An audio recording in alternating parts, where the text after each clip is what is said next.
Sir, Karnataka ರಾಜ್ಯದ ಮುಖ್ಯಮಂತ್ರಿ ಯಾರು? ಸಿದ್ದರಾಮಯ್ಯನ ಅಥವಾ ಎಚ್ ಡಿ ಕುಮಾರಸ್ವಾಮಿನ? ಇಂಥ ಒಂದು ಪ್ರಶ್ನೆ ಈಗ ಮೂಡ್ತಾ ಇರೋದು ಯಡಿಯೂರಪ್ಪನವರಿಂದ. ಅವರೊಂದು ಹೇಳಿರುವಂತಹ ಒಂದು ಮಾತಿನಿಂದ ರಾಜ್ಯದ ಮುಖ್ಯಮಂತ್ರಿ ಯಾರು, ಸಿದ್ದರಾಮಯ್ಯನವರ ಅಥವಾ ಎಚ್ ಡಿ ಕುಮಾರಸ್ವಾಮಿ ಅವರ ಅನ್ನೋ ಒಂದು ಪ್ರಶ್ನೆ. ಯಾಕಂದ್ರೆ ಈ ರಾಜ್ಯದ ಮುಖ್ಯಮಂತ್ರಿ ಸಿದ್ದರಾಮಯ್ಯ ಅಂತ ಯಡಿಯೂರಪ್ಪನವರು ಹೇಳಿದ್ದಾರೆ. ಕುಮಾರಸ್ವಾಮಿ ಅನ್ನುವ ಬದಲು ಸಿಎಂ ಸಿದ್ದರಾಮಯ್ಯ ಅಂತ ಮತ್ತೆ ಬಿಎಸ್ವೈ ಅವರು ಹೇಳಿರೋದು. ಹಾಗಾಗಿ ಒಂದು ರೀತಿಯಾಗಿ ನೋಡ್ತಾ ಇದ್ರೆ ಸದ್ಯಕ್ಕೆ ಮುಖ್ಯಮಂತ್ರಿಗಳು ಹಾಗೆ ಕೆಲಸ ಮಾಡ್ತಾ ಇರೋದು ಕಾಂಗ್ರೆಸ್ನ ವಿಚಾರದಲ್ಲಿ ಅವರೇಂತ ಹೇಳ್ಬೋದು ಕಿಂಗ್ ಪಿನ್ಗಳು. ಅದೇ ರೀತಿಯಾಗಿ ಭೂಕಬಳಿಕೆ ಬಗ್ಗೆ ಪ್ರಸ್ತಾಪ ಮಾಡುವಾಗ ಈ ಒಂದು ಹೇಳಿಕೆ ಸಿಎಂ ಕುಮಾರಸ್ವಾಮಿ ಅಂತ ಹೇಳೋ ಬದಲು ಬಿಎಸ್ವೈ ಅವರು ಈ ಹಿಂದೆ ಕೂಡ ಸದನದಲ್ಲೂ ಕೂಡ ಈ ಮಾತನ್ನ ಹೇಳಿದ್ರು. ಅವರು ಮಿಸ್ ಆಗಿ ಕರ್ನಾಟಕ ರಾಜ್ಯದ ಮುಖ್ಯಮಂತ್ರಿ ಸಿಎಂ ಸಿದ್ದರಾಮಯ್ಯನವರು ಅಂತ. ಅದೇ ರೀತಿಯಾಗಿ ಮತ್ತೊಮ್ಮೆ ಈ ರೀತಿಯಾಗಿ ಅವರು ಹೇಳಿದ್ದಾರೆ. ನಾನು ಈ ರಾಜ್ಯದ ಮುಖ್ಯಮಂತ್ರಿ ಸಿದ್ದರಾಮಯ್ಯನವರು ಕೇಳಕ್ಕೆ ಇಚ್ಛೆ ಪಡ್ತೇನೆ. ನಾನು ಈ ರಾಜ್ಯದ ಮುಖ್ಯಮಂತ್ರಿ ಸಿದ್ದರಾಮಯ್ಯನವರು ಕೇಳಕ್ಕೆ ಇಚ್ಛೆ ಪಡ್ತೇನೆ. ನಾನು ಈ ರಾಜ್ಯದ ಮುಖ್ಯಮಂತ್ರಿ ಸಿದ್ದರಾಮಯ್ಯನವರು ಕೇಳಕ್ಕೆ ಇಚ್ಛೆ ಪಡ್ತೇನೆ. ನಾನು ಈ ರಾಜ್ಯದ ಮುಖ್ಯಮಂತ್ರಿ ಸಿದ್ದರಾಮಯ್ಯನವರು ಕೇಳಕ್ಕೆ ಇಚ್ಛೆ ಪಡ್ತೇನೆ. ನಾನು ಈ ರಾಜ್ಯದ ಮುಖ್ಯಮಂತ್ರಿ ಸಿದ್ದರಾಮಯ್ಯನವರು ಕೇಳಕ್ಕೆ ಇಚ್ಛೆ ಪಡ್ತೇನೆ. ನಾನು ಈ ರಾಜ್ಯದ ಮುಖ್ಯಮಂತ್ರಿ ಸಿದ್ದರಾಮಯ್ಯನವರು ಕೇಳಕ್ಕೆ ಇಚ್ಛೆ ಪಡ್ತೇನೆ. ಇದು ಬಿಎಸ್ ಯಡಿಯೂರಪ್ಪನವರು ಮತ್ತೊಮ್ಮೆ ಮೋಸ್ಟ್ಲಿ ಅವರು ಇನ್ನೂ 4 ತಿಂಗಳ ಹಿಂದಿನ ಹ್ಯಾಂಗ್ ಓವರ್ ನಲ್ಲಿ ಇದ್ದಾರೆ ಅಂತ ಕಾಣಿಸುತ್ತೆ. ಯಾಕಂದ್ರೆ ಸಿಎಂ ಸಿದ್ದರಾಮಯ್ಯನವರು ಅಂತ ಹೇಳಿ ಕಳೆದ 5 ವರ್ಷಗಳಿಂದ ಒಂದು ಅಭ್ಯಾಸ ಆಗಿರೋದ್ರಿಂದ ಮತ್ತೊಮ್ಮೆ ಈ ರಾಜ್ಯದ ಮುಖ್ಯಮಂತ್ರಿ ಸಿದ್ದರಾಮಯ್ಯನವ್ರನ್ನ ನಾನು ಕೇಳಲಿಕ್ಕೆ ಇಚ್ಛೆ ಪಡ್ತೇನೆ ಅಂತ ಹೇಳಿದ್ರು. ಈ ಹಿಂದೆ ಸದನದಲ್ಲೂ ಕೂಡ ಈ ರೀತಿಯಾದಂತಹ ಒಂದು ಮಾತನ್ನ ಹೇಳಿ ಇಡೀ ಸದನ ಏನಿದೆ ಒಂದು ರೀತಿಯಾಗಿ ನಗೆಗಡಲಲ್ಲಿ ತೇಲಿತ್ತು ಅಂತ ಹೇಳಬಹುದು. ಅದೇ ರೀತಿಯಾಗಿ ಮತ್ತೊಮ್ಮೆ ಸಿದ್ದರಾಮಯ್ಯನವ್ರನ್ನೇ ಈಗ ಸಿಎಂ ಅಂತ ಹೇಳಿ ಎಡವಟ್ ಮಾಡ್ಕೊಂಡಿರೋದು ಯಡಿಯೂರಪ್ಪನವರು. ನಂತರ ಅದನ್ನ ಸರಿ ಮಾಡ್ಕೊಂಡಿದ್ದಾರೆ ಅಲ್ಲಿ ಅಕ್ಕಪಕ್ಕದವ್ರು ಹೇಳಿದ ನಂತರ. ಈ ರೀತಿಯಾಗಿ ಸಿದ್ದರಾಮಯ್ಯನವರು ಈಗಾಗಲೇ 4 ತಿಂಗಳಾಯ್ತು ಕುರ್ಚಿಯಿಂದ ಕೆಳಗಿಳಿದು. ಆದರೂ ಕೂಡ ವಿಪಕ್ಷ ನಾಯಕ ಯಡಿಯೂರಪ್ಪನವರ ಒಂದು ಮನಸ್ಸಲ್ಲಿ ಇನ್ನೂ ಕೂಡ ಸಿಎಂ ಸಿದ್ದರಾಮಯ್ಯ ಅನ್ನೋ ಒಂದು ಮಾತೇನಿದೆ ಅಥವಾ ಮುಖ್ಯಮಂತ್ರಿ ಸಿದ್ದರಾಮಯ್ಯ ಅನ್ನೋ ಒಂದು ಮಾತು ಇನ್ನೂ ಕೂಡ ಅವ್ರ ಮನಸ್ಸಲ್ಲಿ ಇನ್ನೂ ಅಚ್ಚೊತ್ತಿರೋ ಹಾಗೆ ಕಾಣ್ತಾ ಇದೆ. ಈ ರೀತಿಯಾಗಿ ಮಾತನಾಡಬೇಕಾದ್ರೆ ಸಿಎಂ ಸಿದ್ದರಾಮಯ್ಯನವರು ಅಂತ ಮತ್ತೊಮ್ಮೆ ಬಿಎಸ್ವೈ ಹೇಳಿದ್ದಾರೆ. ನಾನು ಈ ರಾಜ್ಯದ ಮುಖ್ಯಮಂತ್ರಿ ಸಿದ್ದರಾಮಯ್ಯನವರು ಕೇಳಕ್ಕೆ ಇಚ್ಛೆ ಪಡ್ತೇನೆ. ನಾನು ಈ ರಾಜ್ಯದ ಮುಖ್ಯಮಂತ್ರಿ ಸಿದ್ದರಾಮಯ್ಯನವರು ಕೇಳಕ್ಕೆ ಇಚ್ಛೆ ಪಡ್ತೇನೆ. ಇನ್ನು ಸಚಿವ ಡಿಕೆ ಶಿವಕುಮಾರ್ ವಿರುದ್ಧ ಇಡಿಯಲ್ಲಿ ಪ್ರಕರಣ ದಾಖಲು. ಇದೀಗ ಬರ್ತಿರುವಂತಹ ಬ್ರೇಕಿಂಗ್ ನ್ಯೂಸ್ ಇದು. ಸಚಿವ ಡಿಕೆ ಶಿವಕುಮಾರ್ ಅವರ ವಿರುದ್ಧ ಈಗ ಇಡಿಯಲ್ಲಿ ಪ್ರಕರಣ ದಾಖಲಾಗಿದೆ. ಮನಿ ಲ್ಯಾಂಡರಿಂಗ್ ಪ್ರಕರಣ ದಾಖಲಿಸಿಕೊಂಡಿದೆ ಜಾರಿ ನಿರ್ದೇಶನಾಲಯ. ಅಕ್ರಮ ಹಣ ಪ್ರಕರಣದಲ್ಲಿ ಮತ್ತೆ ಸಚಿವ ಡಿಕೆ ಶಿವಕುಮಾರ್ಗೆ ಸಂಕಷ್ಟ ಶುರುವಾಗಿದೆ. ಒಂದ್ ಕಡೆ ಸರ್ಕಾರ ಡೋಲಾಯಮಾನ ಪರಿಸ್ಥಿತಿಯಲ್ಲಿದ್ದರೆ ಇನ್ನೊಂದು ಕಡೆ ಸಚಿವ ಡಿಕೆ ಶಿವಕುಮಾರ್ ವಿರುದ್ಧ ಈಗ ಇಡಿ ಕೇಸನ್ನ ದಾಖಲಿಸಿಕೊಂಡಿದೆ. ಮನಿ ಲಾಂಡ್ರಿಂಗ್ ಒಂದು ಪ್ರಕರಣದಲ್ಲಿ ಈಗ ದಾಖಲಿಸಿಕೊಳ್ಳಲಾಗಿರೋದು. ಅಕ್ರಮ ಹಣ ಪ್ರಕರಣದಲ್ಲಿ ಮತ್ತೆ ಸಚಿವ ಡಿಕೆಶಿಗೆ ಸಂಕಷ್ಟ ಎದುರಾಗಿದೆ. ಸಮ್ಮಿಶ್ರ ಸರ್ಕಾರಕ್ಕೆ ಒಂದ್ ಕಡೆ ಆಪರೇಷನ್ ಕಮಲದ ಸಂಕಷ್ಟ ಆದ್ರೆ ಇನ್ನೊಂದು ಕಡೆ ದೋಸ್ತಿ ಸರ್ಕಾರದ ದಿಗ್ಗಜ ಎರಡೂ ಪಕ್ಷಗಳನ್ನು ಹಿಡಿದಿಟ್ಕೊಂಡು ಆಪರೇಷನ್ ನಿಂದ ಬಚಾವ್ ಮಾಡಿ ಸರ್ಕಾರ ರಚಿಸುವಲ್ಲಿ ಒಂದು ಪ್ರಮುಖ ಹೆಗ್ಗಂಬವಾಗಿದ್ದಂತ ಡಿಕೆ ಶಿವಕುಮಾರ್ ಅವರಿಗೆ ಮತ್ತೊಮ್ಮೆ ಸಂಕಷ್ಟ ಎದುರಾಗಿದೆ ಅಂತ ಹೇಳಬೇಕು. ಇನ್ನೊಂದು ಕಡೆ ಸತೀಶ್ ಜಾರಕಿಹೊಳಿ ಬ್ರದರ್ಸ್ ಕೂಡ ಬೆಳಗಾವಿ ಒಂದು ರಾಜಕೀಯಕ್ಕೆ ಅವರು ಎಂಟ್ರಿ ಆಗಬಾರದು ಅಂತ ಒಂದ್ ಕಡೆ ಚುಚ್ಚುತ್ತಾ ಇದ್ದಾರೆ. ಇನ್ನೊಂದು ಕಡೆ ಇಡಿಯಿಂದ ಕೂಡ ಈಗ ಕೇಸ್ ದಾಖಲಾಗಿರೋದು.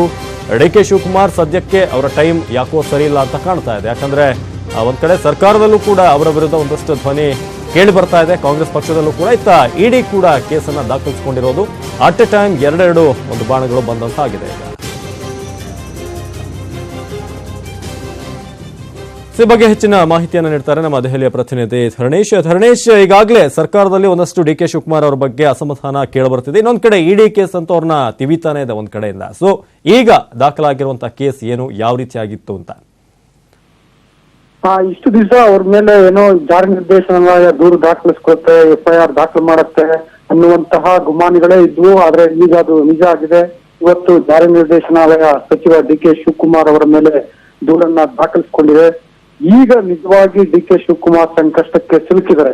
ಯಾಕೆಂದ್ರೆ ಈಗ ಜಾರಿ ನಿರ್ದೇಶನಾಲಯ ಎನಿ ಮೂಮೆಂಟ್ ಅರೆಸ್ಟ್ ಮಾಡಬಹುದು ಅಂತ ಪರಿಸ್ಥಿತಿ ನಿರ್ಮಾಣ ಆಗಿದೆ.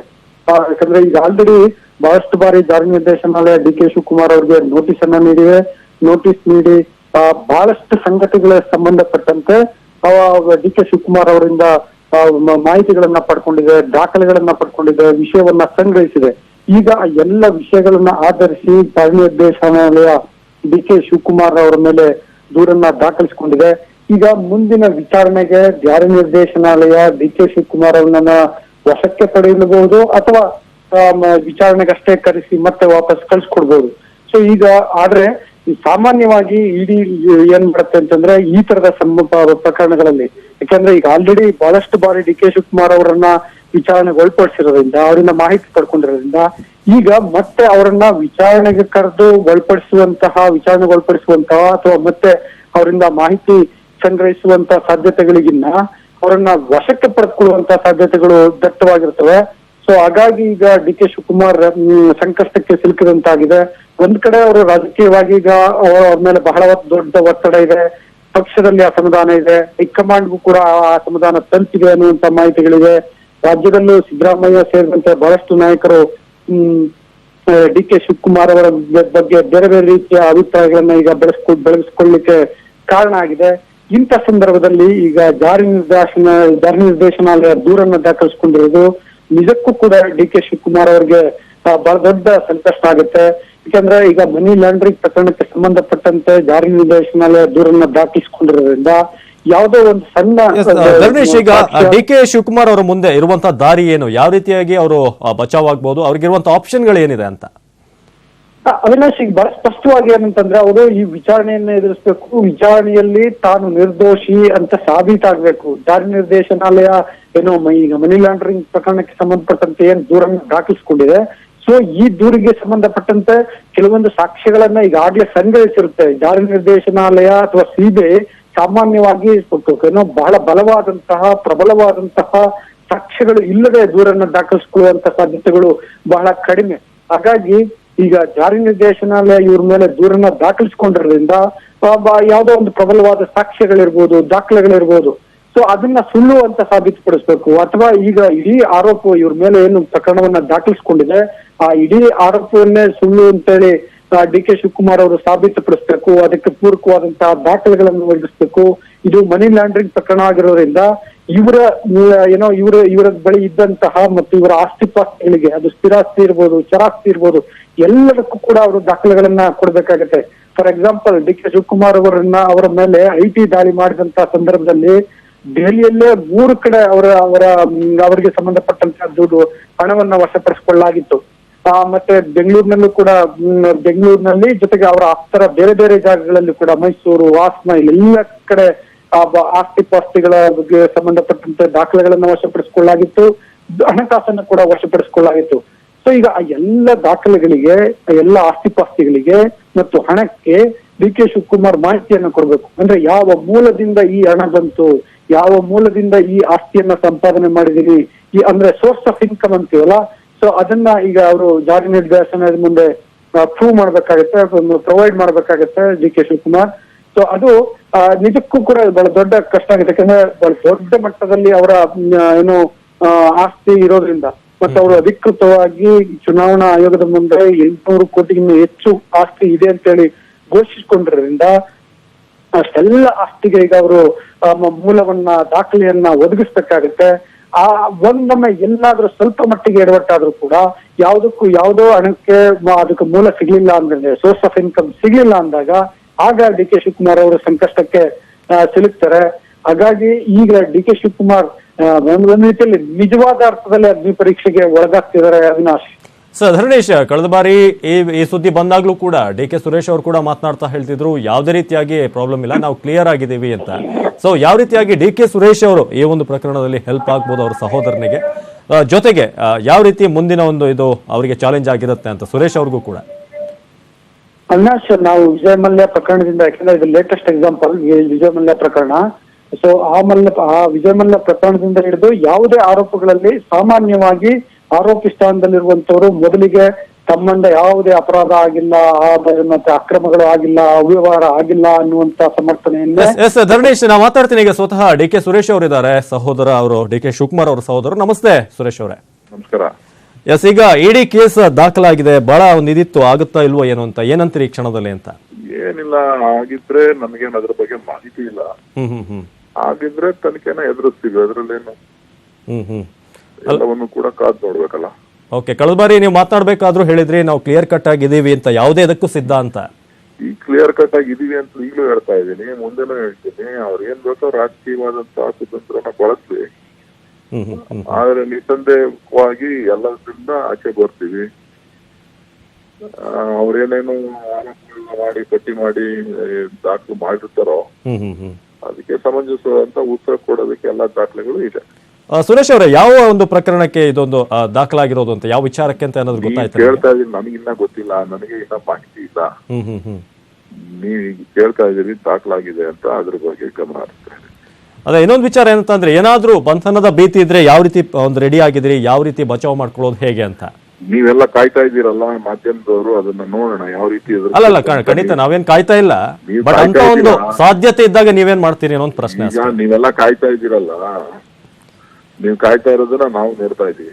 ಸುರೇಶ್ ಅವರೇ, ಅವ್ರನ್ನ ಬಂಧನ ಮಾಡೋದು ನಮ್ಗೇನ್ ಬೇಕಾಗಿಲ್ಲ, ಬಟ್ ನಿಮ್ಮ ಹತ್ರ ಏನ್ ಮಾಡ್ತೀರಿ ಅನ್ನೋ ಒಂದು ಪ್ರಶ್ನೆ ಅಷ್ಟೇ. ಬಂಧನ ಮಾಡ್ದಾಗ ತಾನೇ ಅದನ್ನ, ಕಾನೂನೇನು ಯಾರೊಬ್ರಿಗೆ ಅಲ್ಲ, ಹೌದು, ಎಲ್ರಿಗೂ ಕಾನೂನಿದೆ. ನೋಡೋಣ ಅದೇನೇನಾಗುತ್ತೆ. ಓಕೆ, ಧನ್ಯವಾದ ಡಿ ಕೆ ಸುರೇಶ್ ಅವರು ಮಾತನಾಡಿದಕ್ಕೆ. ಎಸ್, ಇದು ಸಂಸದ ಡಿ ಕೆ ಸುರೇಶ್ ಅವರು ಹೇಳಿರುವಂತಹ ವಿಚಾರ. ಅವ್ರು ಹೇಳೋ ಪ್ರಕಾರ ಯಾವುದೇ ರೀತಿಯಾದಂತಹ ಒಂದು ಮುಂದೆ ಏನಾದರೂ ಕೂಡ ನಾವು ರೆಡಿ ಆಗಿದ್ದೀವಿ, ನಮ್ಮ ಕಡೆಯಿಂದ ಯಾವುದೇ ತಪ್ಪಿಲ್ಲ, ಯಾವುದೇ ಒಂದು ಕೇಸ್ಗೂ ಕೂಡ ನಾವು ಫೇಸ್ ಮಾಡೋದಕ್ಕೆ ನಾವು ರೆಡಿ ಆಗಿದ್ದೀವಿ ಅನ್ನೋ ಮಾತನ್ನ ಡಿ ಕೆ ಸುರೇಶ್ ಅವರು ಕೂಡ ಹೇಳಿದರು. ಸಮ್ಮಿಶ್ರ ಸರ್ಕಾರದ ಒಂದ್ ಕಡೆ ಆಪರೇಷನ್ ಕಮಲದ ಸಂಕಷ್ಟ ಇದ್ರೆ, ಇನ್ನೊಂದು ಕಡೆ ಈಗ ಇಡಿ ಕೇಸ್ ದಾಖಲಾಗಿರೋದು ಮತ್ತಷ್ಟು ಸಂಕಷ್ಟವನ್ನ ಡಿ ಕೆ ಶಿವಕುಮಾರ್ ಅವರಿಗೆ ತಂದೊಡ್ಡಿದೆ.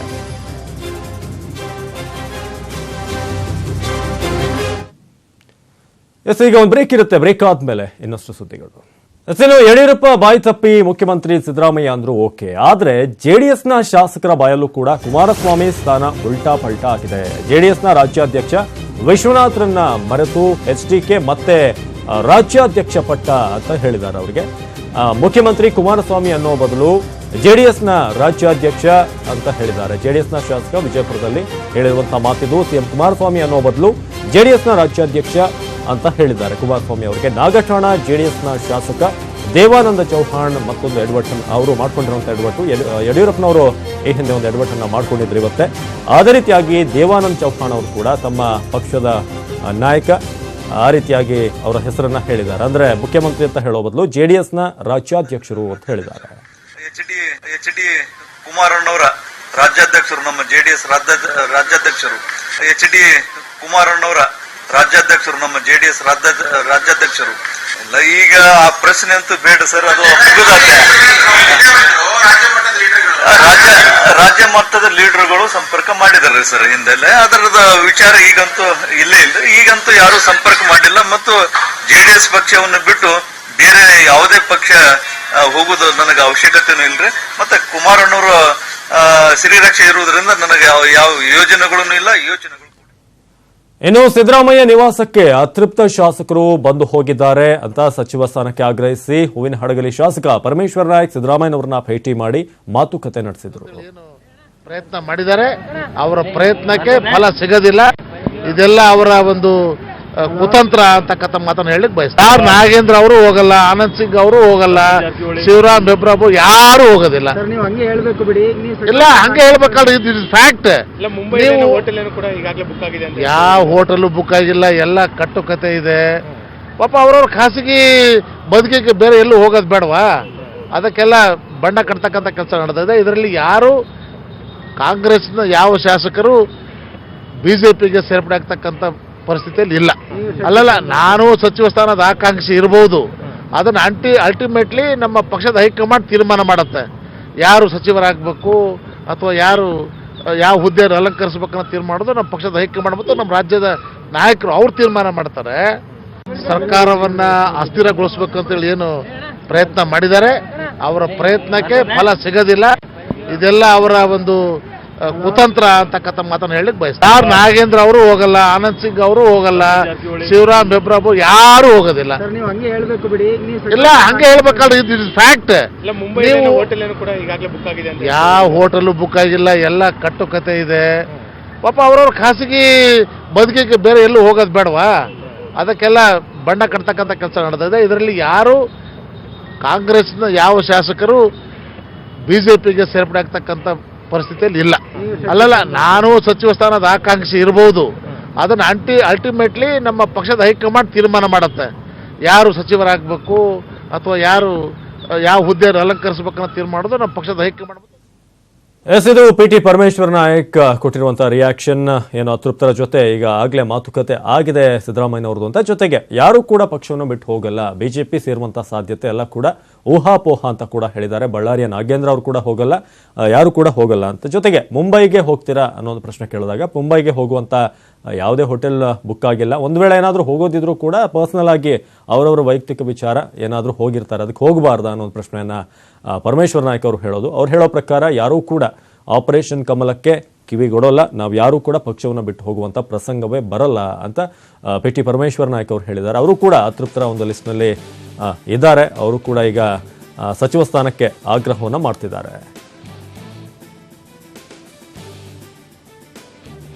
ಈ ಬಗ್ಗೆ ಹೆಚ್ಚಿನ ಮಾಹಿತಿಯನ್ನು ನೀಡ್ತಾರೆ ನಮ್ಮ ಪೊಲಿಟಿಕಲ್ ರಿಪೋರ್ಟರ್ ಶ್ರೀನಿವಾಸ್ ಹಳಕಟ್ಟಿ. ಶ್ರೀನಿವಾಸ್, ಇದೀಗ ಪಿಟಿ ಪರಮೇಶ್ವರ್ ನಾಯಕ್ ಮುಂತಾದ ನಾಯಕರು ಕೊಡುವಂತಹ ಹೇಳಿಕೆಗಳನ್ನ ನೋಡಿದ್ರೆ ಒಂದು ರೀತಿಯಾಗಿ ರೆಡಿಮೇಡ್ ಆನ್ಸರ್ಗಳ ತರ ಕಾಣಿಸುತ್ತೆ ಮೇಲ್ನೋಟಕ್ಕೆ.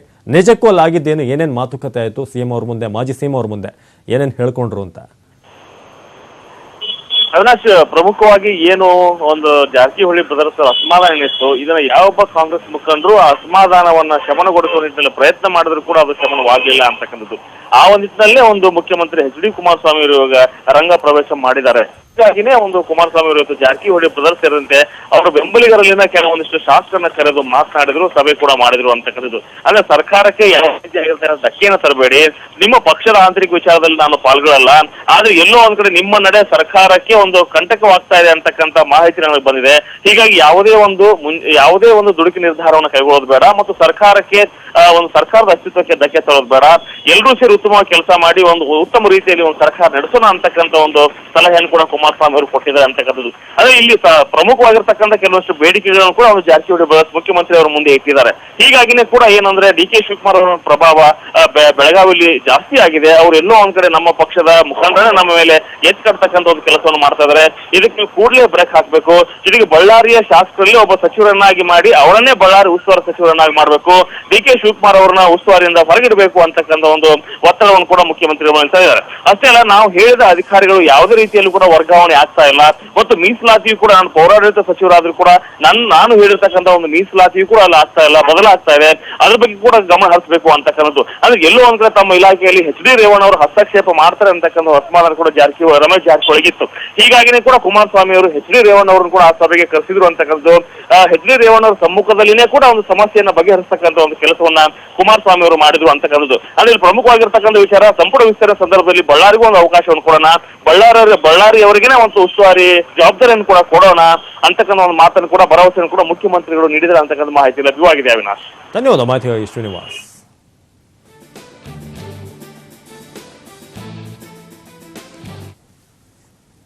ರಿಯಲ್ ಸ್ಟಾರ್ ಉಪೇಂದ್ರ ಹೊಸ ರಾಜಕೀಯ ಪಕ್ಷ ಘೋಷಿಸುವುದಕ್ಕೆ ಸಿದ್ಧರಾಗಿದ್ದಾರೆ. ಅವರ 50ನೇ ವರ್ಷದ ಹುಟ್ಟುಹಬ್ಬದ ದಿನವಾದ ಇಂದು ಹೊಸ ರಾಜಕೀಯ ಪಕ್ಷ ಉದಯವಾಗ್ತಾ ಇದೆ.